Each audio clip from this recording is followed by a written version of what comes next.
La invención de la rueda hace muchos siglos fue un hito porque supuso un sistema de locomoción relativamente sin rozamiento.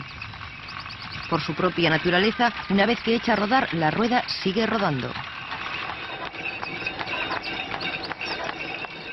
Por tanto, no es extraño que el invento de la rueda fuera seguido poco después por el del freno.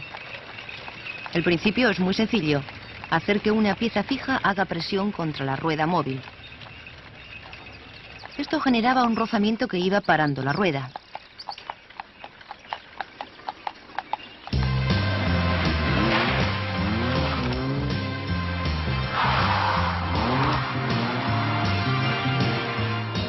A diferencia del carruaje, el sistema de frenos de un coche se aplica a las 4 ruedas. Esto hace que la frenada sea más potente y mejor equilibrada. Pero para conseguir esa potencia, el sistema de frenos tiene que permitir cierto movimiento del coche y contar con su peso.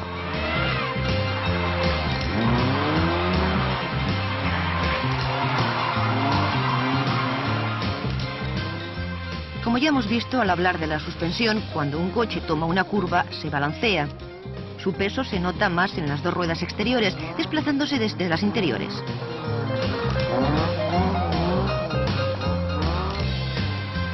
Por la misma razón, cuando el coche frena yendo en línea recta, su peso se desplaza hacia las ruedas delanteras, desde las traseras. En ambos casos, como se reduce la carga en 2 de las ruedas, también se reduce el agarre de los neumáticos. Si se aplican los frenos, existe el peligro de que esas ruedas se bloqueen y los neumáticos pierdan el agarre. Una vez perdido, la frenada no tiene efecto y el conductor puede perder el control del coche. Después veremos cómo tiene en cuenta el peso el sistema de frenos y cómo reduce o incluso elimina el bloqueo de las ruedas. Veremos también cómo se amplía la fuerza sobre el pedal del freno y se transmite a los frenos. Pero empecemos por ver cómo son los frenos. Hay 2 tipos básicos de frenos. El freno de tambor es el más antiguo, pero todavía se monta en las ruedas traseras de muchos coches.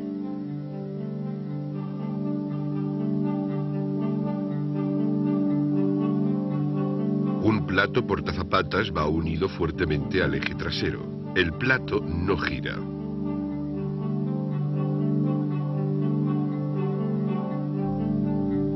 Un componente del freno es un pequeño cilindro hidráulico con 2 pistones.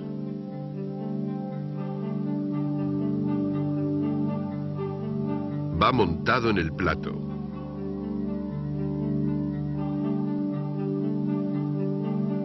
Al cilindro llega el líquido de frenos a través de un tubo. El líquido llena la cámara central del cilindro.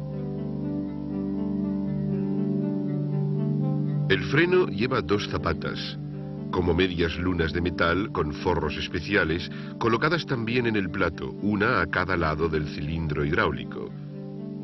Cuando se pisa el pedal del freno, el líquido a presión empuja los pistones y por tanto las zapatas hacia afuera.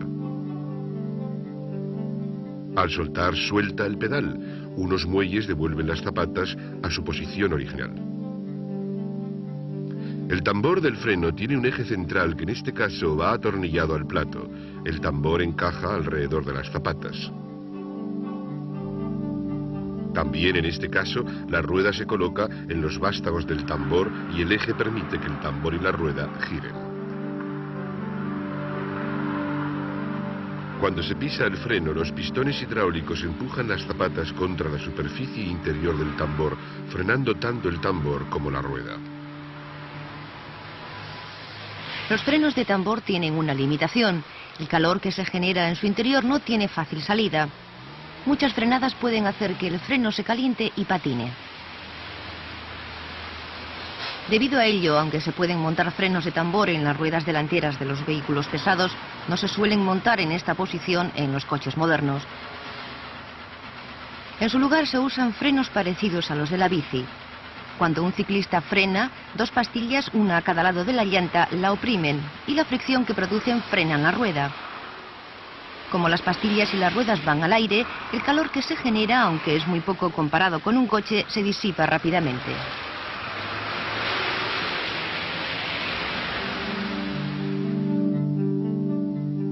Los frenos de disco de un coche funcionan de modo parecido. Pero las pastillas de los frenos no oprimen la rueda, sino un disco especial que gira con ella. El disco se monta sobre el cubo en los vástagos de la rueda. Las pastillas de freno, también un soporte metálico con un forro especial, se montan a los dos lados del disco, generalmente delante y a veces detrás del mismo. También hay un portapinza que ayuda a situar las pastillas. Y sobre el que va también la pinza. La pinza cubre el portapinza, las pastillas y parte del disco. El líquido de frenos llega a la pinza por un tubo. Dentro de la pinza hay un pistón, en este caso algunas veces dos. Al pisar el pedal del freno llega al pistón líquido a presión y el pistón empuja la pastilla interna contra el disco. El líquido empuja la pieza por el otro lado y esta a la pastilla externa.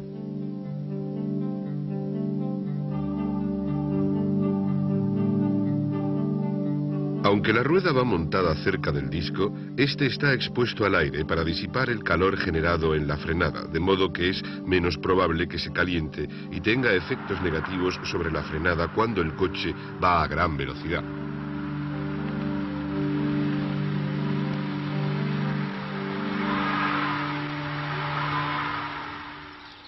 En los coches modernos, el sistema empleado para transmitir el esfuerzo del conductor sobre el pedal del freno a los propios frenos es casi siempre hidráulico. Como los líquidos son prácticamente incomprimibles, no se puede meter 101 litros de agua en un depósito de 100 litros, la presión de líquido en un tubo se transmite como si fuera una barra de metal. Pero el tubo se puede doblar y torcer, pudiendo pasar entre muchos otros componentes. También se puede dividir en una red de tuberías, pero la potencia hidráulica, la presión, siguen siendo las mismas en cualquier punto de la red.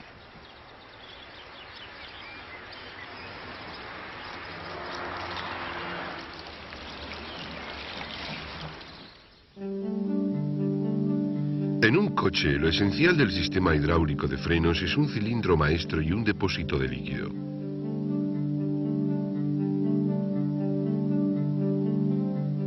Los tubos o latiguillos del líquido de frenos van del depósito a los pistones hidráulicos que hemos visto que lleva cada freno.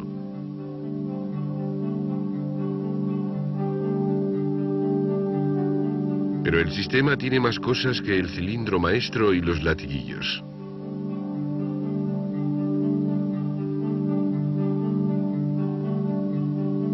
El pedal del freno, situado al lado de los otros pedales, acciona una barra metálica que traspasa el salpicadero.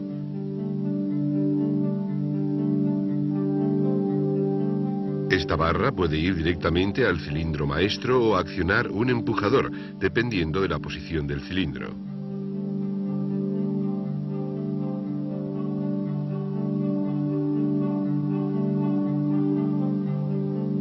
Los coches más modernos llevan un servofreno unido al extremo del empujador. Enseguida echaremos un vistazo al servo. El pedal del freno y el empujador actúan sobre otra barra que pasa por el centro del servofreno. Este servofreno está unido a la entrada múltiple del motor por medio de un tubo.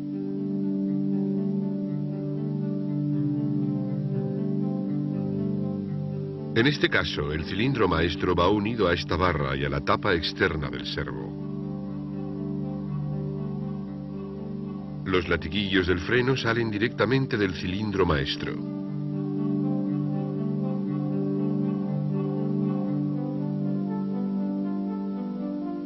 El sistema se completa con el depósito del líquido de frenos que lo envía directamente al cilindro maestro. Es solo un depósito porque cuando el sistema funciona, el cilindro maestro y todos los latiguillos están siempre llenos de líquido. Este tipo de cilindro maestro, llamado cilindro principal doble, contiene dos muelles y dos pistones. El pistón entre los dos muelles está suelto, es decir, flotante. Divide al cilindro maestro en dos cámaras, cada una con un muelle y llena de líquido de frenos que llega del depósito. De cada cámara salen dos circuitos, en este caso uno que va a un freno delantero y otro al trasero. Cuando se pisa el pedal del freno, el primer pistón empuja al líquido. El pistón flotante equilibra la mayor presión entre las dos cámaras del cilindro.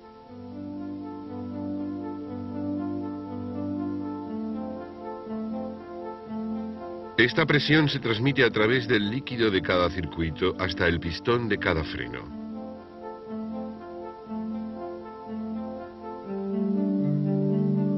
Como hemos visto, estos pistones accionan los frenos delanteros de disco y los traseros de tambor.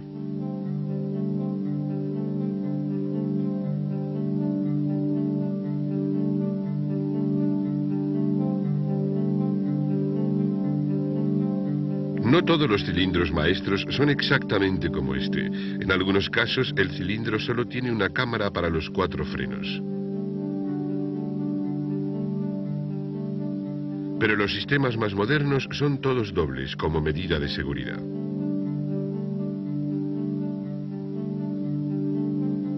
Si fallara, por ejemplo, la cámara de los frenos delantero derecho y trasero izquierdo, todavía funcionarían los otros 2 frenos.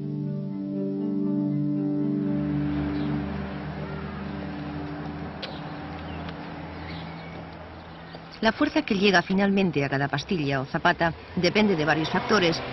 Por supuesto, es importante que la eficacia de la frenada no dependa de la fuerza con que se pisa el pedal.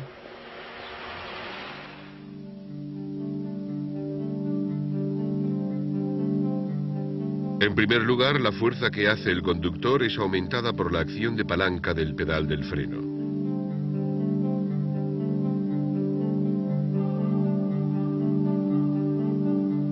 Los pistones del cilindro maestro recorren menos distancia que el pedal, pero con una fuerza proporcionalmente mayor. Después, como son más anchos, los pistones de cada freno recorren menos distancia que el del cilindro maestro, pero de nuevo con una fuerza proporcionalmente mayor. Pero si la fuerza se tiene que multiplicar aún más, el sistema de frenos puede llevar un servo de vacío, como aquí, o hidráulico.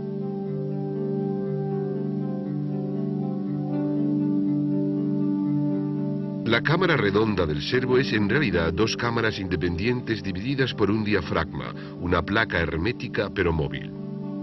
Ambas cámaras van unidas por un tubo al colector de admisión del motor.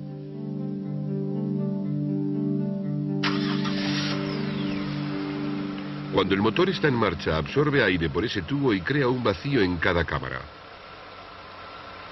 Cuando se pisa el freno, una válvula permite que vuelva aire a la cámara posterior. Así se establece una diferencia de presión a ambos lados del diafragma, lo que aumenta la fuerza que llega al cilindro maestro. Cuanto más se pisa el freno, más aire penetra por detrás del diafragma y más aumenta la presión de frenada.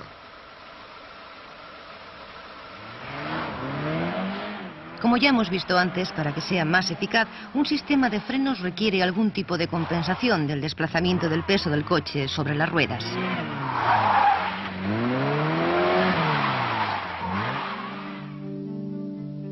Puede llevar válvulas limitadoras de la compensación de presión o PCR, en este caso donde salen los latiguillos del cilindro maestro. Al frenar, estas válvulas limitan la cantidad de líquido que pasa por los latiguillos y por tanto su fuerza para que los frenos traseros frenen menos que los delanteros.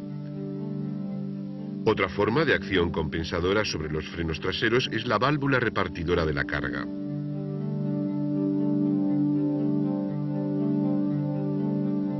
Un sensor mecánico mide directamente la compresión de la suspensión trasera del vehículo y la toma como indicativo de la carga sobre sus ruedas traseras.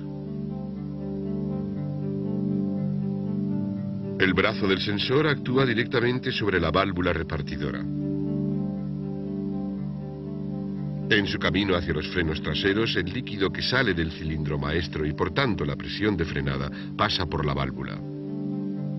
Pero si el conductor frena fuerte y la carga en la parte trasera es poca, justo a la situación en que las ruedas traseras se pueden bloquear, el brazo del sensor permite que la válvula repartidora se desplace a un lado. Una válvula compensadora, que normalmente se abre mediante una espiguita, cierra el canal central de la válvula repartidora, limitando la presión de frenada en las ruedas traseras. Si el coche va muy cargado, el brazo del sensor presiona más sobre la válvula repartidora. La válvula compensadora se mantiene abierta y llega a la máxima presión a los frenos traseros a través de la válvula repartidora. Pero esta compensación de la frenada no sirve si se bloquean las 4 ruedas al frenar, como puede pasar en una emergencia.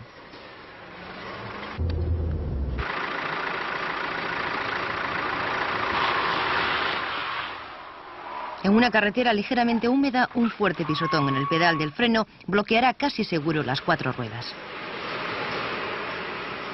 Los mejores profesores de autoescuela suelen enseñar cómo solucionar este problema: pisar varias veces el pedal del freno y soltar rápidamente para que las ruedas recobren el agarre. Así el conductor puede mantener el control del coche. Una aplicación electrónica de este principio, llamada ABS, aplica y libera rápidamente la presión de los frenos cuando detecta que una rueda se puede bloquear. Esto ayuda a mantener el agarre de esa rueda al mismo tiempo que va frenando el coche.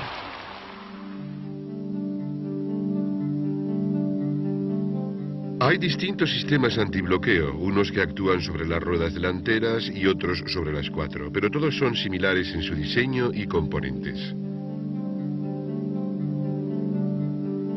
Unos pequeños sensores electrónicos miden la velocidad de giro de cada rueda.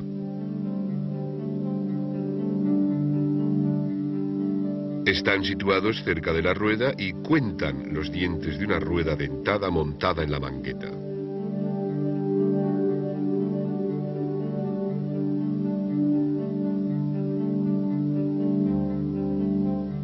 Esa información la envían a un módulo electrónico programado para saber cuál es la velocidad de cada rueda dada la velocidad del vehículo.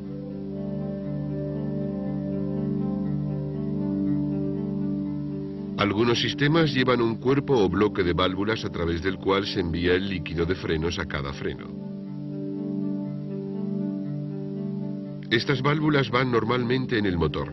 En algunos sistemas van incorporadas a la unidad de control hidráulico, también situada en el motor, y que hace las funciones del servofreno, el depósito de líquido y el cilindro maestro.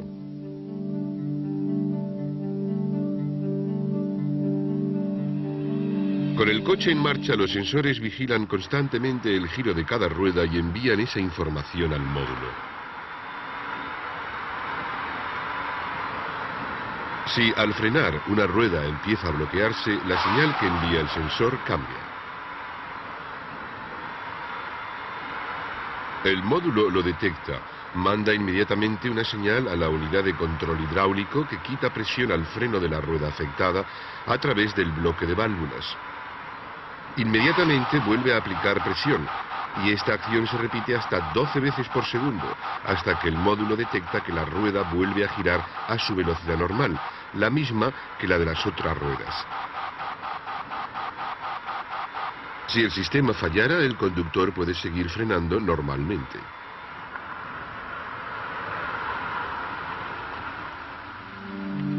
Podemos decir que el sistema antibloqueo es uno de los mayores avances en seguridad vial de los últimos años. El último recurso para frenar un vehículo es el freno de mano. Casi todos funcionan con un mecanismo por cable que actúa normalmente solo sobre las ruedas traseras. Es muy raro ver un freno de mano sobre las 4 ruedas.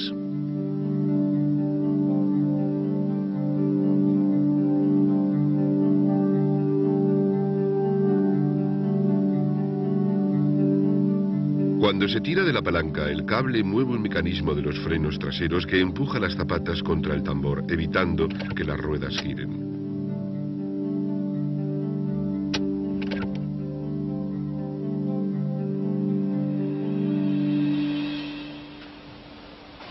Las revisiones de casi todos los sistemas de frenos son muy pocas. Hay que comprobar de vez en cuando el depósito de líquido para ver si ha bajado de nivel. Eso puede indicar que el sistema tiene fugas. Otro síntoma es si el pedal del freno tiene más recorrido. Si entra aire en el sistema, al pisar el freno da una sensación esponjosa. Pero lo que se hace más frecuentemente es ajustar los cables del freno de mano. Su uso repetido puede hacer que los cables se aflojen, pero la mayoría de los coches lleva ya un ajustador automático de holgura. El principal trabajo con los frenos es cambiar las pastillas y, con menos frecuencia, las zapatas. La mayoría de los frenos modernos son autoajustables, pero por el trabajo que hacen las pastillas y las zapatas se desgastan y hay que cambiarlas a los intervalos recomendados. Cambiarlas es muy sencillo. En la siguiente unidad de esta serie vamos a ver que un vehículo es electrónicamente autosuficiente gracias al alternador movido por el giro del motor. Veremos que el alternador suministra corriente a todo el vehículo, excepto al motor de arranque que va conectado a la batería.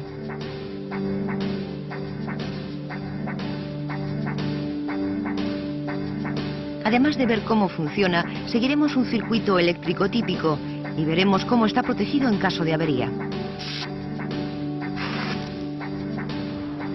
Después de repasar los sistemas de audio a bordo de un coche, recordaremos que cada vez más sistemas del vehículo, desde el control de tracción al ABS, están controlados electrónicamente.